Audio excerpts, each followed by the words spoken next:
రాజులు మొదటి గ్రంథము 13వ అధ్యాయము.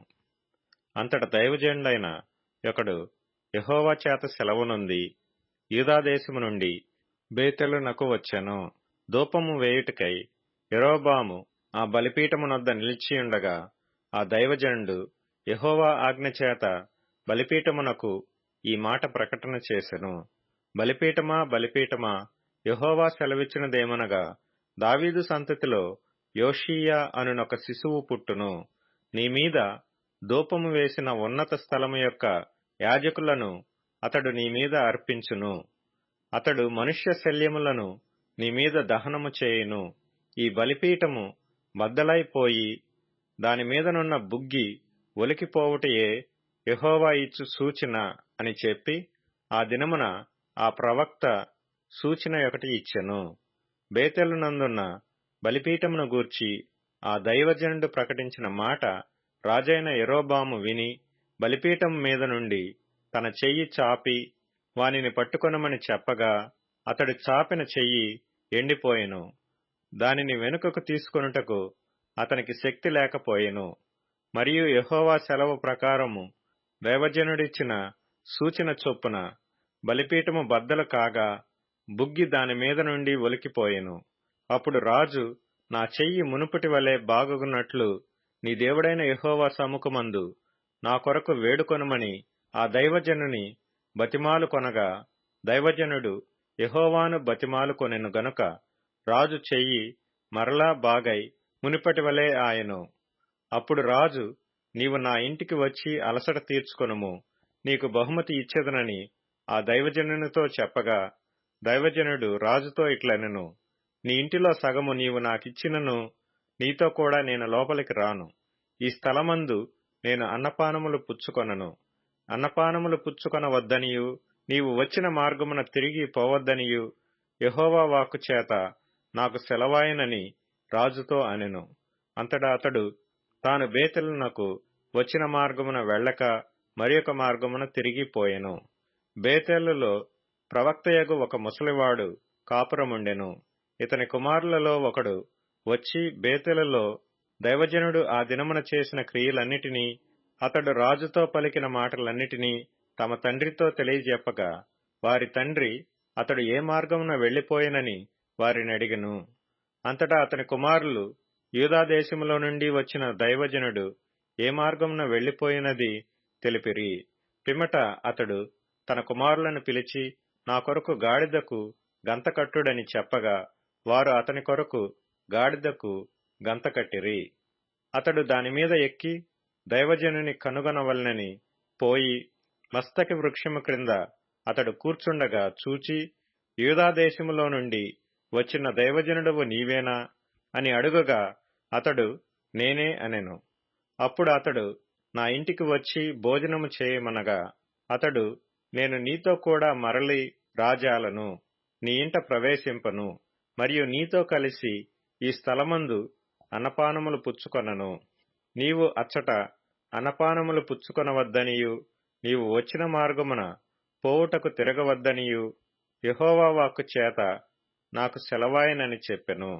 అందుకతడు, నేనును నీవంటి ప్రవక్తనే, మరియు దేవదూత యొకడు యెహోవా చేత సెలవు పొంది అన్నపానములు పుచ్చుకొనుటకై అతన్ని నీ ఇంటికి తోడుకొని రమ్మని నాతో చెప్పినని అతనితో అబద్ధమాడగా అతడు తిరిగి అతనితో కూడా మరలిపోయి అతని ఇంట అన్నపానములు పుచ్చుకొనెను.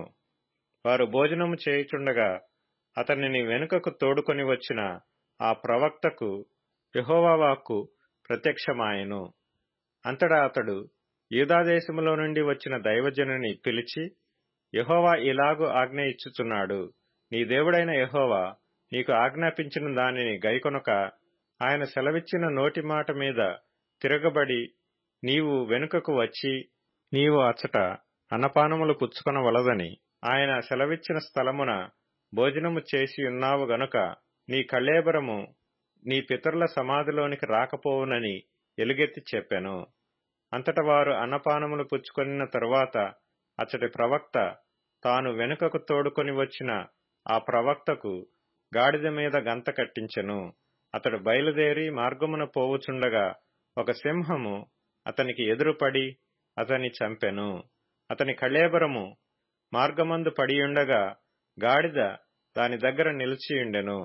సింహమును శవము దగ్గర నిలిచియుండెను. కొందరు మనుషులు ఆ చోటికి వచ్చి శవము మార్గమందు పడియుండుటయు సింహము శవము దగ్గర నిలిచియుండుటయు చూచి ఆ ముసలి ప్రవక్త కాపురమున్న పట్టణమునకు వచ్చి ఆ వర్తమానము తెలియజేసిరి. మార్గంలో నుండి అతని తోడుకొని వచ్చిన ఆ ప్రవక్త ఆ వర్తమానము వినినప్పుడు యెహోవా మాటను ఆలకింపక తిరుగుబడిన దైవజనుడు ఇతడే, యెహోవా సింహమునకు అతన్ని అప్పగించియున్నాడు, యెహోవా సెలవిచ్చిన ప్రకారము అది అతన్ని చీల్చి చంపెను అని పలికి తన కుమారులను పిలిచి గాడిదకు నా కొరకు గంతకట్టుడని చెప్పెను. వారు అతని కొరకు గంత కట్టినప్పుడు అతడు పోయి అతని శవము మార్గమందు పడియుండుటయు గాడిదయు సింహమును శవము దగ్గర నిలిచియుండుటయు సింహము గాడిదను చీల్చివేయక శవమును తినక యుండుటయు చూచి దైవజనుని శవము ఎత్తి గాడిద మీద వేసుకుని తిరిగి వచ్చెను. ఈ ప్రకారము ఆ ముసలి ప్రవక్త అంగలార్చుటకును సమాధిలో శవమును పెట్టుటకును పట్టణమునకు వచ్చెను. అతడు తన సమాధిలో ఆ శవమును పెట్టగా జనులు కటకటా నా సహోదరుడా అని ఏడ్చిరి. మరియు ఇతడు సమాధిలో శవమును పెట్టి నేను మరణమైనప్పుడు దైవజనుడైన ఇతడు పెట్టబడిన సమాధిలో నన్ను పాతిపెట్టుడి, నా శల్యములను అతని శల్యము దగ్గర ఉంచుడి. యెహోవా మాటను బట్టి బేతెలులోనున్న బలిపీఠమునకు విరోధముగాను షోమ్రోను పట్టణములోనున్న ఉన్నత స్థలములలోని మందిరములన్నిటికీ విరోధముగాను అతడు ప్రకటించినది అవశ్యముగా సంభవించునని తన కుమారులతో చెప్పెను. ఈ సంగతి అయిన తరువాత యెరోబాము తన దుర్మార్గమును విడిచిపెట్టక సామాన్య జనులలో కొందరిని ఉన్నత స్థలములకు యాజకులుగా నియమించెను. తనకిష్టులైన వారిని యాజకులుగా ప్రతిష్ఠించి వారిని ఉన్నత స్థలములకు యాజకులుగా నియమించెను. యెరోబాము సంతతి వారిని నిర్మూలము చేసి భూమి మీద ఉండకుండా నశింపజేయునట్లుగా ఇది వారికి పాపకారణమాయెను.